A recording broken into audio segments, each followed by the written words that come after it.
दोस्तों आज आपको दिलबाग आश्रम गुंडों का एक और राज बताते हैं। शरण आश्रम में पूरा मेडिकल फैसिलिटी सेवा पे चलने के बावजूद भी इन्होंने बहादुरपुर गांव में मेडिकल कैंप्स सेवा के मेडिकल कैंप्स लगाने क्यों शुरू किए? क्या ज़रूरत है जब पूरा का पूरा अस्पताल चल रहा है आपका सेवा पे? जाते हैं दिलबाग के सारे लोग और आगरा के भी लोग शरण आश्रम की सुविधाओं का फ़ायदा उठाते हैं। तो अब क्या ज़रूरत थी? ये ज़रूरत थी कि इनका एक आदमी यूनिसेफ में भी बैठा है। बहुत अच्छा आइडिया निकला और जिन अच्छे कामों के लिए एनजीओज़ को स्पॉन्सर करती है, डोनेशंस मिलती हैं। भारत में अगर 1 लाख मिलती है तो वही डोनेशंस जो है समाज सेवा और ख़ासकर बच्चों के काम के लिए बाहर वालों से 1 करोड़ के करीब मिलती है। बहुत अच्छा देते हैं वो लोग, लेकिन वो फ़ायदा ये शरण आश्रम में नहीं उठा पा रहे थे। बच्चों को हाईलाइट करने के लिए इन्होंने बहादुरपुर का नहीं, बच्चों के उन्हीं बच्चों के ग्राउंड पे भीख मांगना, दुनिया भर से करोड़ों की चंदा इकट्ठा करना, जिनको ये लैट्रिन कर दी उसने खेत में तो, और ऐसे लाल पीला करके डंडों से मारा, उसी डंडे से जैसे मेरे को मारा था। और उसी गांव के जिस गांव के लोगों को, बुढ़ियाओं को, औरतों को थोड़ी सी रोजाना की भी, भैया तुम्हारे इतने 1 कड़ ज़मीन हो चुकी है, फालतू के खेत पड़े हैं। मैं तो होती तो मैं तो कहती भाई इस खेत में ये बहुत सारी ज़मीन है, खेत है, रोज़ इसमें से आओ आराम से आप अपनी गाय वगैरह इन सब के लिए जो भी है चारा लेके जाओ। बहुत सारे खेत हैं, जंगली घास भी बहुत पड़ी है। किसी का दिल बड़ा होता, दिमाग ठीक होता, दिमाग में ज़रा थोड़ी सी इतनी सी भी कुछ परसेंट बुद्धि होती, जब आप सब कुछ ले रहे थे गांव वालों से, तो उनको इतना सा भूसा देने में कोई प्रॉब्लम नहीं थी। जिनको मारते हैं, औरतों को मारते हैं, बुढ़ियाओं को मारते हैं, खून खराबा करते हैं, यहाँ सर फाड़ दिया, बहुत हो रहा है। दिलबाग आश्रम के गुंडों ने जो किया है ये सब, खासकर सिक्योरिटी वाले जो एसएफजी हैं, ये कोई सिक्योरिटी वाले नहीं हैं, ये जासूस और क्रिमिनल्स और हत्यारे और गुंडा टीम है। कर्नल एसपी सत्संगी की बददिमाग इंसान है, मिलिट्री से आया है और ये सिर्फ इस बात की फ़ायदा उठा रहा है क्योंकि गुरुजी के रिश्तेदार है। फालतू का खुदा बनता फिरता है और 1 नंबर का चूतिया आदमी है। इसकी पूरे दिलबाग में, इसकी पूरे कहीं भी मैं खड़ी हो हुई हूँ तो इसकी इज्जत तो मैंने कहीं नहीं देखी आज तक। दिलबाग आश्रम में नहीं है, कहीं कोई इज्जत नहीं है। हमारे यहाँ 40-50 कर्नल्स होंगे, सब इसका मजाक बनाते हैं, सभी इसे पागल कहते हैं। तो बात ये थी कि कैंप लगाते हैं ये लोग जो शरण आश्रम की मेडिकल फैसिलिटीज़ होने के बाद, लेकिन जैसे चंदा लेने के लिए बच्चों के काम में बहुत अच्छा चंदा मिलता है भारत में भी, और बाहर फॉरेन में तो अगर यहाँ 1 लाख मिलेगा तो वहाँ 1 करोड़ मिलता है। अब वो सुविधा शरण आश्रम में तो है नहीं। इन्होंने ये सुविधाएं अलग से कैंप लगाना शुरू किया। महिलाओं और बच्चों के लिए बहुत डोनेशन खुल के मिलता है बाहर से, तो इतना तो भारत सरकार 1/4 दे पाती है उनका। उन्होंने वहाँ कैंप्स, इनकी वीडियोज़, इनकी फ़ोटोग्राफ्स, इनकी एल्बम बनाने के लिए लगाए थे।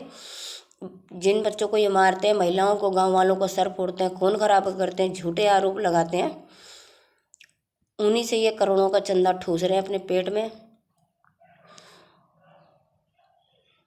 तो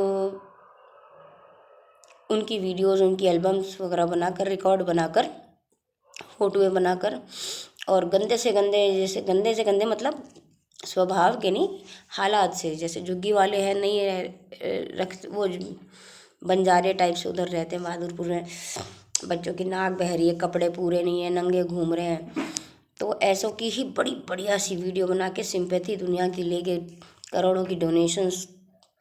इतने में तो ये हर महीने का राशन बांट दें गांव वालों को। मैं तो कह रही हूँ, जितने बच्चों को बुलाते हैं, औरतों को बुलाते थे, इन्होंने हर संडे साथ में राशन ही बांट दिया होता। जितना ये इनसे कमा रहे हैं, तो किताबों दे दी होती, बच्चों को कपड़े दे दिए होते।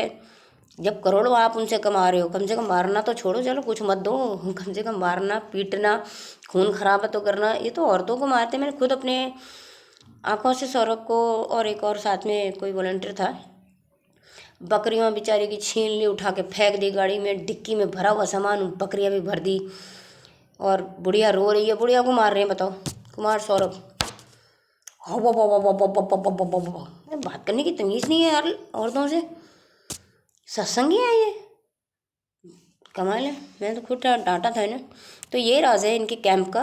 और गांव वालों को सरासर सेवा देने के नाम पर सिर्फ इसीलिए ही इन्होंने शरण आश्रम के अलावा वहाँ मेडिकल कैंप्स लगाने शुरू करे और वहाँ पे करोड़ों का चंदा कमाया, गांव वालों को मारा पीटा, उनका भोंस बनाया। बहुत FIR है गांव वालों की। कुछ लोग तो डरते हैं, कमज़ोर होते हैं तो करते भी नहीं कंप्लेंट्स। आदमियों को मारते हैं, बच्चों को मारते हैं, औरतों को मारते हैं। मेरे पास कुछ सबूत भी हैं, ऐसा नहीं है कि हवा में है। और आगरे वाले जानते हैं ये लोग कैसे हैं, मारा पिटाई, गुंडागर्दी करना, दुकानों का सामान उठा के फेंक देना। किसी दुकान वाले ने पैसे मांग लिए तो अबे तेरी तो ऐसी की तैसी, ये सब इनका है।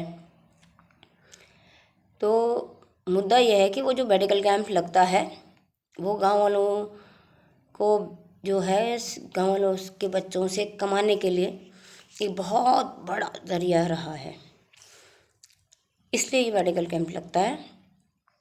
और मैं गांव वालों से कहूँगी, थोड़ी तो इज्जत, इतनी तो समझ रखिए कि इज्जत क्या चीज़ होती है। जो लोग आपको मारते पीटते हैं, सब कुछ करते हैं, इतने तो मासूम, और मासूम क्या यार, ऐसे कैसे गधे हो सकते हैं इंसान। मैं तो हैरान हूँ इन लोगों से, जिनसे पिटते हैं, मरते हैं, खपते हैं। और ये शरण आश्रम, वो क्या कहते हैं, जालबाग वाले, कई सारे खेत इनको रत्ती भर पैसे पे अपने सारे खेत करा रहे थे। सब राज की बात यही है, तो इनके पास वॉलंटियर्स होते नहीं हमेशा के लिए। बहुत सारे खेत की मेंटेनेंस करते थे, गांव वालों को हायर करके, बहुत ही तुच्छ रेट पे, बहुत ही गंदे भिखारी की तरह से टिप दे रहे हो ना, ऐसे रेट पे इनको हायर करके इनसे अपने खेत वगैरह सारे काम कराते हैं लोग। कमाल की बात है यार।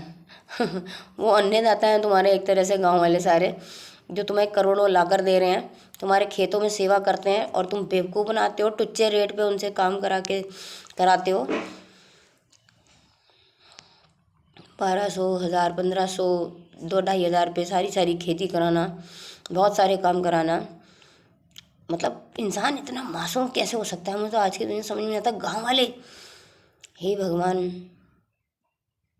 खैर इसीलिए शायद मशहूर भी है कि गांव में असली प्यार और अपनापन मिलता है, खुशहाली मिलती है। क्योंकि वहाँ भोलापन है आज भी ज़माने में। तो यही राज की बात है कि करोड़ों कमाने के लिए ये फालतू का उधर का शरण आश्रम के होते हुए भी वहाँ औरतों और बच्चों का कैंप लगाते हैं, वीडियो बनाते हैं कि देखो हम कैसे कैसे बच्चों की सेवा कर रहे हैं, औरतों की नाक बह रही है, फट रहे हैं, हाल कैसा है, ये वो जो भी है। ये राज की बात है और ये इनका व्यवहार है समाज में।